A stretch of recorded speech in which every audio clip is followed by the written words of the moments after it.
Well, what is up, everybody? It's your boy Steve here. Today, we're gonna make a video about this post of the Sony fanboy being butthurt about Game Pass. But what is new with Sony fanboys? Always butthurt about something Xbox or either Game Pass is doing. So today is nothing different. So apparently he's using a clip from Digital Foundry where they're talking about Microsoft's game sales, the first party game sales decreasing.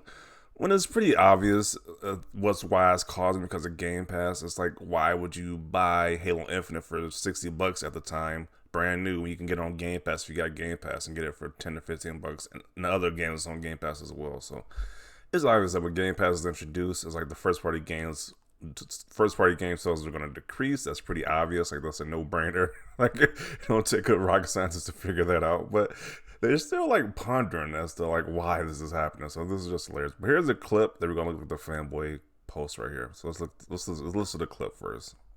It's basically, I mean, if you're into Microsoft first party games, a lot of people just aren't going to buy them in the first place Right. with Game Pass there. Yeah, this is a tricky thing. And I also Sales have wonder, collapsed, haven't they? I mean, we can yeah, track sales data, and Microsoft first party titles are vanishing these small game sales. It's basically, I mean, Yeah, because it's pretty obvious. Like I'll say once again, like why would you buy the games if you got Game Pass? Why are you buying games day one on Game Pass? If you got Game Pass, why are you buying the games day one separately? Doesn't make any sense.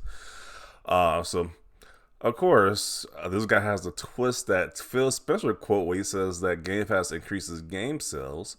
Because Game Pass does increase game sales, it is not going to increase the first party games because you can get those games on Game Pass. But let's read. I'm getting ahead of myself. Let's read his post first.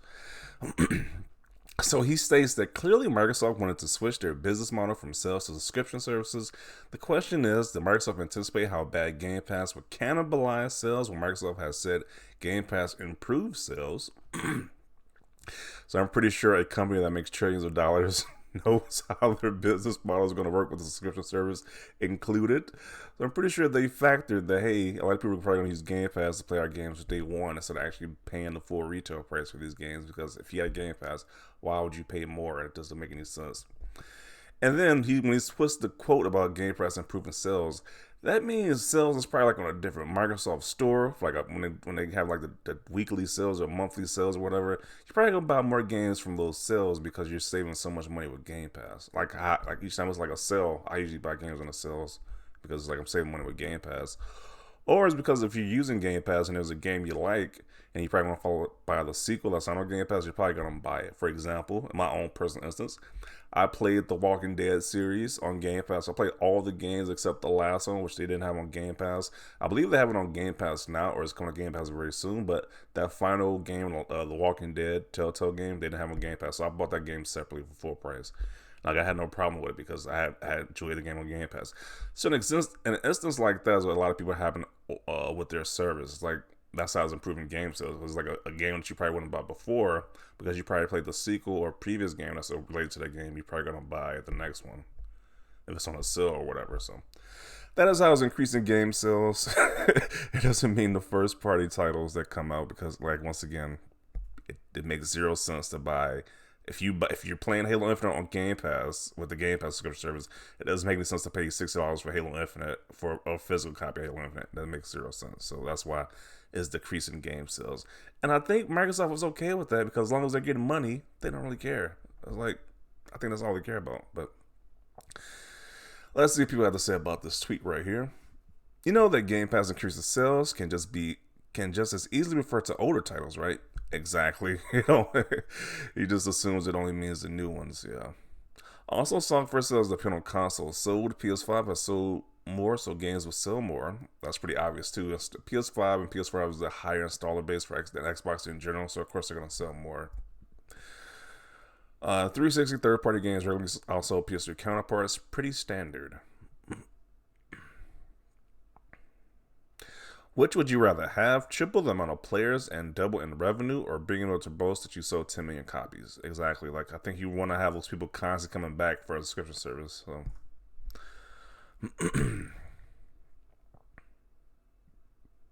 I'm sure Amy Hood and her team went over this a million times. I don't know who Amy Hood is, but you just don't inject that type of money into any division without assessing the risk in every possible scenario. Yeah, he acts like Microsoft and their trillion-dollar company hasn't like factored that, hey, a lot of our users are probably going to use Game Pass to save money on these first-party games, and they factor that into the, like, really?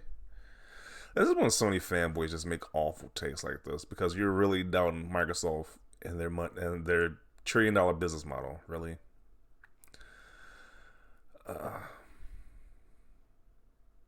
Game Pass could improve sales for the smaller third-party titles as people know that they will eventually leave the service. So something like Vampire Survivors could see an increase long-term, but since first-party never leave the service, there isn't the same need to buy it.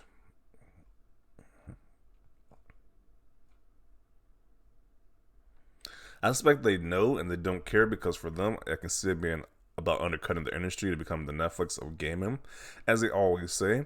I think they didn't expect to see so little desire from AAA studios to put their stuff on Game Pass, hence the acquisitions. And once again, like he says, the Netflix of gaming. Like Netflix does the same thing. Like they got their big first party Netflix stuff that doesn't leave the service, like the Netflix creative stuff, original stuff. I believe most of the time, like the real good stuff don't leave, but I think it's a few instances they do leave. But the same thing, like you're not gonna see Microsoft's first party titles leaving the service unless there's like some weird reason why, like maybe it's like some legal issues or something like that. But yeah, I just don't see why would they think somebody's gonna buy the first party content if you got Game Pass. Like you might buy it down the line when it's like a lot cheaper, sure, but it's like it doesn't make any sense to pay full price for a first party title that's on Game Pass if you're using Game Pass already. Now, if you're not using Game Pass, it makes sense, but if you're using Game Pass, it doesn't make any sense. Another Bengal Phil Spencer quote: "Game Pass increases sales. It does, but you brainlets are using that quote the wrong way." It is an interesting observation, especially with Game Pass in the spotlight compared to Microsoft selling games/software. Plus, how Microsoft treats the Microsoft Store when it comes to games. Their discount/sales are honestly subpar, bad compared to Steam. I mean, they're decent. I mean, I don't use Steam that much, so I can't really say, but I mean, their sales are pretty decent. I'm not complaining about the sales they have on Microsoft Store usually.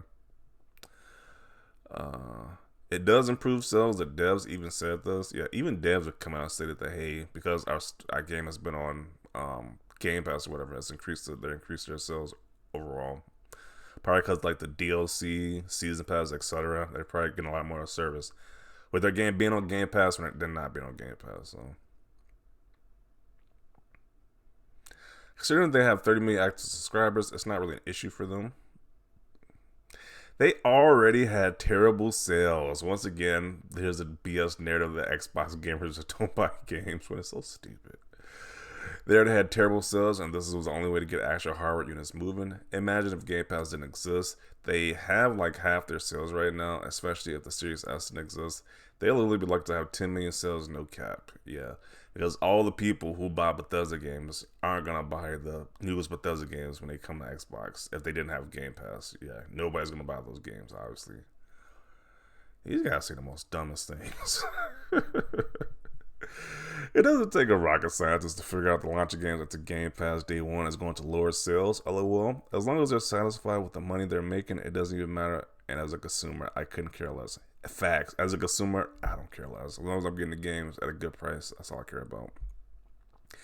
Another notion is that, like, even when these movie companies started putting their games day and date, like the subscription services, like HBO Max, and with the same day as the theaters, they saw that hey, because the ticket sales decreased because people could just sit at home just watch the movies on the subscription service on HBO Max. So even like the Suicide Squad movie that's on the top of my head right now because of the WB fiasco that's going on right now, but that Suicide Squad movie, the most recent one, did less than the previous one because they saw that most people just watched the movie at home on HBO Max instead of going to the theater. So same with this. You're not going to pay full price. You know, it's not the same, but it's kind of similar. You're not going to pay full price for a game when you can play the same game on Game Pass. Like, it doesn't make any sense.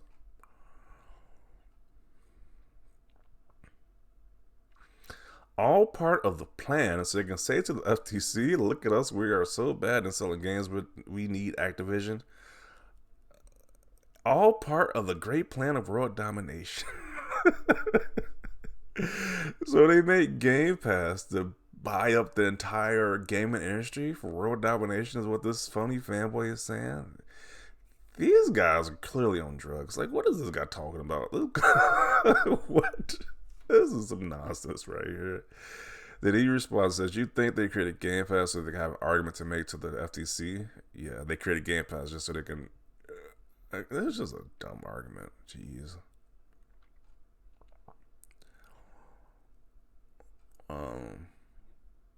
I'm pretty sure they anticipated their game sales to fall when they offer all of them $10 a month instead of $60 a piece.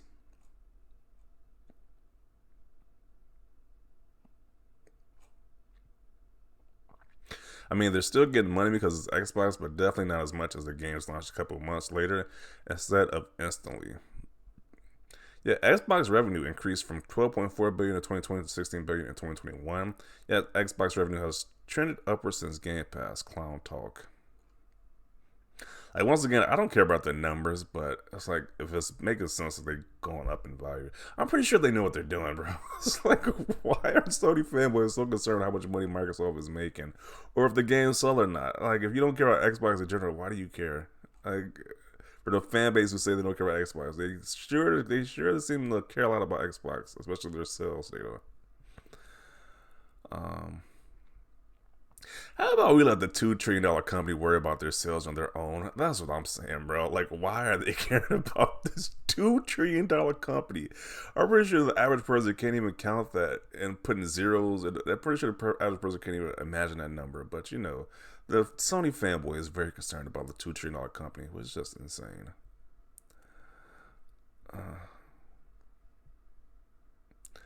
I think they meant improving sales of third-party games since they do not stay on Game Pass forever.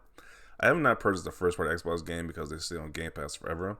If Game Pass disappeared, I would just go back to buying first-party games. Yeah, I think that's what the average person would do, is go back to buying games. But, you know, according to Sony guys, Xbox gamers just don't buy games. So you mean if Game Pass disappeared, well, I guess we just won't be buying games at that point. Like,